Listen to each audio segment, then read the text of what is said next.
Hello everyone, my name is Hannah and welcome to my brand new YouTube channel. So first and foremost, I'm going to share why I'm making my very first vlog on the topic of divorce.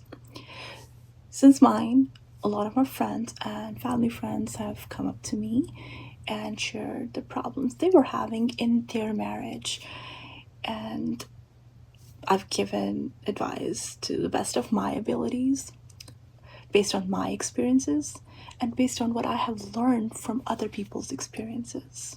When people ask me about my experience, some of the very common questions they ask are, why? What happened? When did you decide? When did you really know? What was the last straw?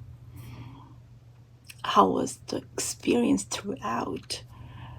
How was your child's experience through this? And how did you come out on the better end of it? Because honestly speaking, those of you who know me have seen improvements in me emotionally, mentally, financially, and physically. I have decided to answer all those questions and share my experience as well. We will take one step at a time. So in this particular video, I'm going to share 5 reasons for why you should not, you heard me right, why you should not stay in your toxic marriage. Number 1 reason is children. Please don't use them as an excuse. Sometimes they're better off with you separate, because that also means you're giving them happy parents. You're giving them your best self. You're giving them a happy environment to grow up in. If you can't give them that together, then it is better to separate and be happy. You also owe it to yourself. Because speaking from experience, this one was the biggest one for me. I have a daughter, and it was very important to me that she grows up in a happy family. And I wasn't able to give her that when we were together, because I was always stressed out. I'm sure she saw that in her other parent as well. I was mostly depressed or sad or upset over something, and I'm just taking it out on her sometimes, unintentionally.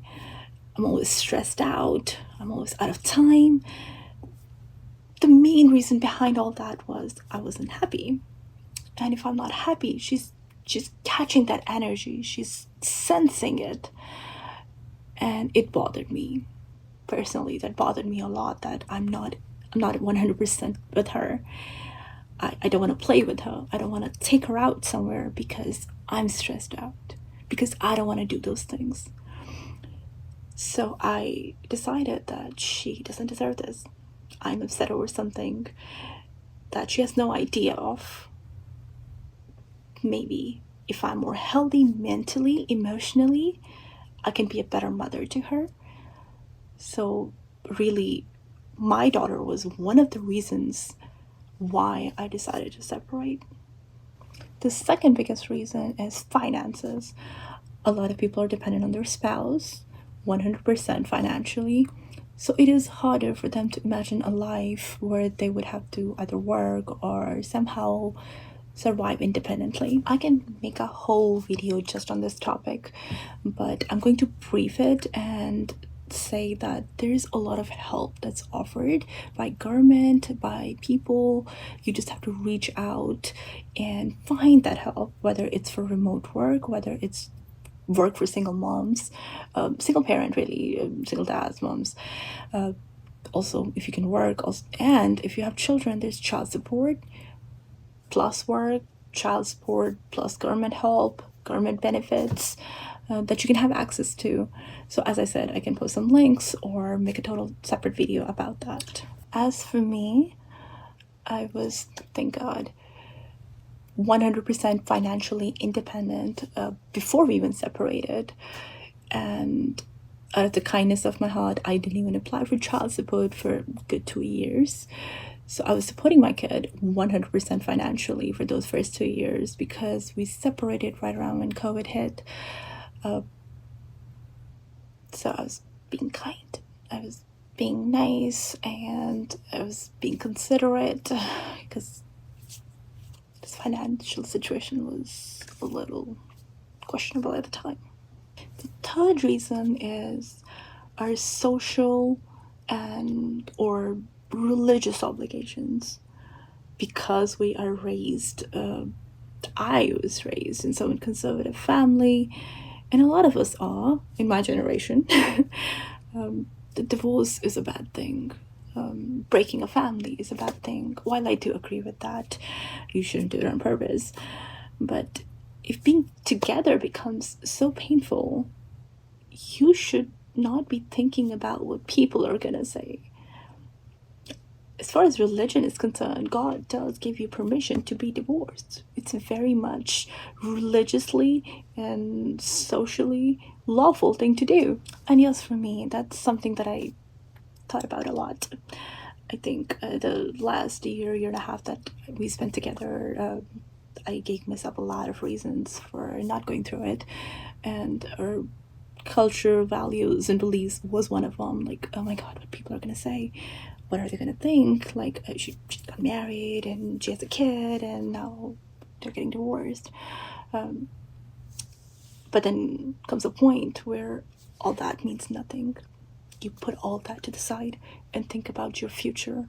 Think about your happiness. Think about what's better for you and your family.